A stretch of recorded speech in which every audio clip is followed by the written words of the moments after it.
Chapter 4. By the late summer, the news of what had happened on Animal Farm had spread across half the county. Every day, Snowball and Napoleon sent out flights of pigeons whose instructions were to mingle with the animals on neighboring farms, tell them the story of the rebellion, and teach them the tune of Beasts of England. Most of this time, Mr. Jones had spent sitting in the taproom of the Red Lion at Willingdon, complaining to anyone who would listen of the monstrous injustice he had suffered in being turned out of his property by a pack of good-for-nothing animals. The other farmers sympathized in principle, but they did not at first give him much help. At heart, each of them was secretly wondering whether he could not somehow turn Jones's misfortune into his own advantage.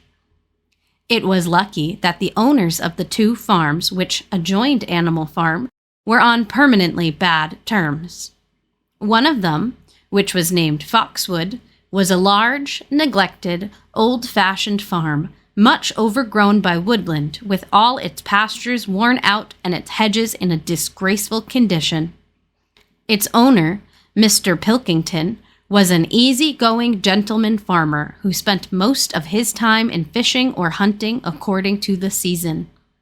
The other farm, which was called Pinchfield, was smaller and better kept. Its owner was a Mr. Frederick, a tough, shrewd man, perpetually involved in lawsuits and with a name for driving hard bargains. These two disliked each other so much that it was difficult for them to come to any agreement, even in defense of their own interests. Nevertheless, they were both thoroughly frightened by the rebellion on Animal Farm, and very anxious to prevent their own animals from learning too much about it. At first, they pretended to laugh, to scorn the idea of animals managing a farm for themselves. The whole thing would be over in a fortnight, they said. They put it about that the animals on the Manor Farm, they insisted on calling it the Manor Farm. They would not tolerate the name Animal Farm, were perpetually fighting amongst themselves, and were also rapidly starving to death. When time passed and the animals had evidently not starved to death, Frederick and Pilkington changed their tune and began to talk of the terrible wickedness that now flourished on Animal Farm. It was given out that the animals there practiced cannibalism, tortured one another with red-hot horseshoes, and had their females in common. This was what came of rebelling against the laws of nature, Frederick and Pilkington said. However, these stories were never fully believed. Rumors of a wonderful farm where the human beings had been turned out and the animals managed their own affairs continued to circulate in vague and distorted forms, and throughout that year a wave of rebelliousness ran through the countryside. Bulls, which had always been tractable, suddenly turned savage. Sheep broke down hedges and devoured the clover. Cows kicked the pail over. Hunters refused their fences and shot their riders onto the other side. Above all, the tune and even the words of Beasts of England were known everywhere. It had spread with astonishing speed. The human beings could not contain their rage when they heard this song, though they pretended to think it merely ridiculous. They could not understand, they said, how even animals could bring themselves to sing such contemptible rubbish. Any animal caught singing it was given a flogging on the spot. And yet, the song was irrepressible. The blackbirds whistled it in the hedges. The pigeons cooed it in the elms. It got into the din of the smithies and the tune of the church bells. And when the human beings listened to it, they secretly trembled, hearing in it a prophecy of their future doom. Early in October, when the corn was cut and stacked and some of it was already threshed, a flight of pigeons came whirling through the air and alighted in the yard of the Animal Farm in the wildest excitement. Jones and all his men, with half a dozen others from Foxwood and Pinchfield, had entered the 5-barred gate and were coming up the cart track that led to the farm. They were all carrying sticks, except Jones, who was marching ahead with a gun in his hands. Obviously, they were going to attempt the recapture of the farm. This had long been expected, and all preparations had been made. Snowball, who had studied an old book of Julius Caesar's campaigns, which he had found in the farmhouse, was in charge of the defensive operations. He gave his orders quickly, and in a couple of minutes every animal was at his post. As the human beings approached the farm buildings, Snowball launched his first attack. All the pigeons, to the number of 35, flew to and fro over the men's heads and dropped their dung on them from mid-air. And while the men were dealing with this, the geese, who had been hiding behind the hedge, rushed out and pecked viciously at the calves of their legs. However, this was only a light skirmishing maneuver, intended to create a little disorder, and the men easily drove the geese off with their sticks. Snowball now launched his second line of attack. Muriel, Benjamin, and all the sheep, with Snowball at the head of them, rushed forward and prodded and butted the men from every side, while Benjamin turned round and lashed at them with his small hoofs. But once again the men, with their sticks and their hob-nailed boots, were too strong for them, and suddenly, at a squeal from Snowball, which was the signal for retreat, all the animals turned and fled through the gateway into the yard. The men gave a shout of triumph. They saw, as they imagined, their enemies in flight, and they rushed after them in disorder. This was just what Snowball had intended.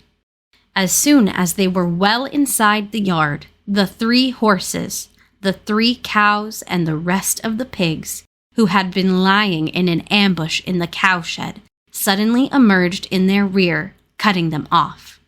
Snowball now gave the signal for the charge. He himself dashed straight for Jones. Jones saw him coming, raised his gun, and fired. The pellets scored bloody streaks along Snowball's back, and a sheep dropped dead. Without halting for an instant, Snowball flung his 15-stone against Jones's legs.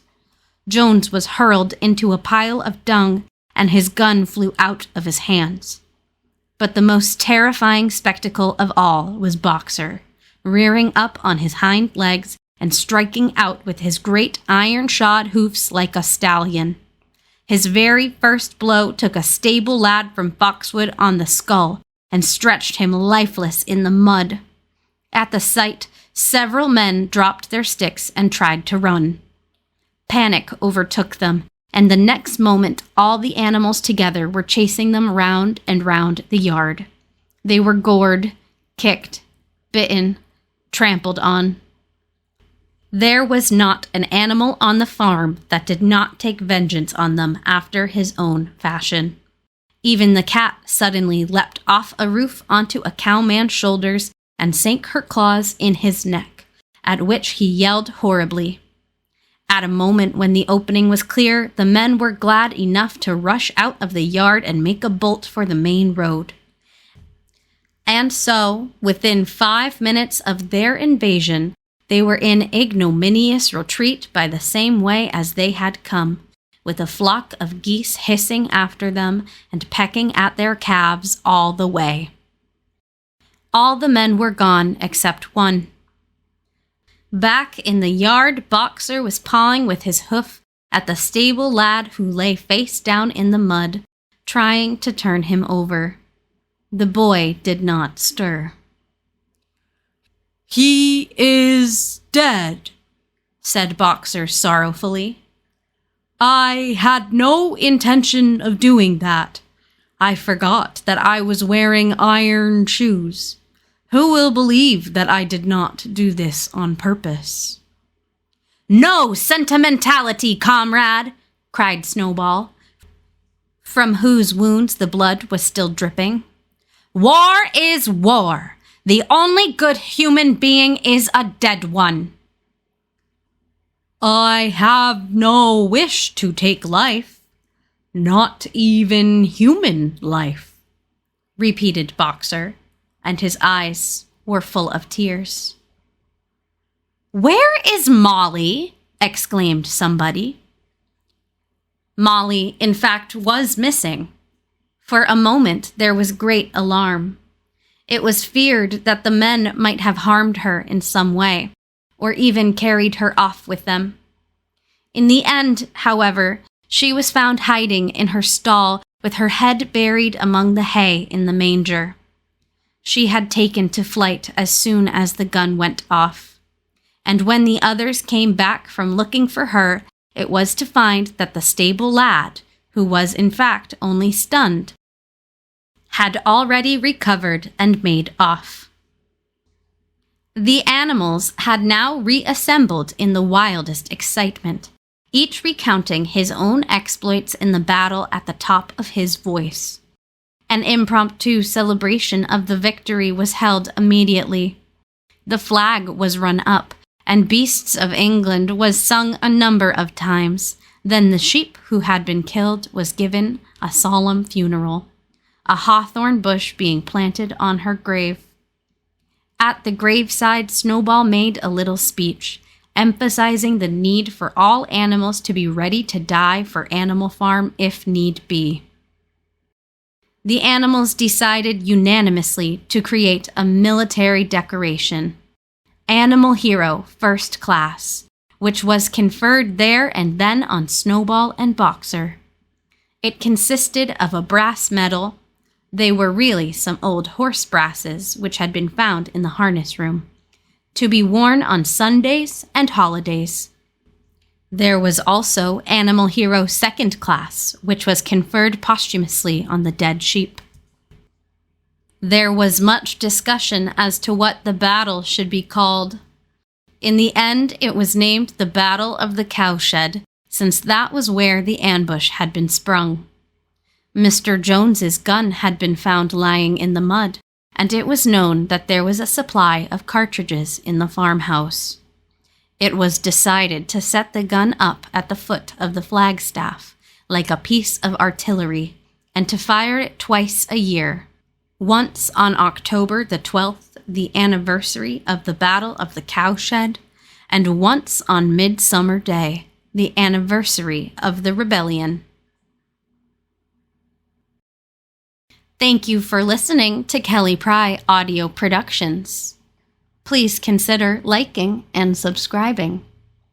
For business inquiries, please email kpryaudio@gmail.com.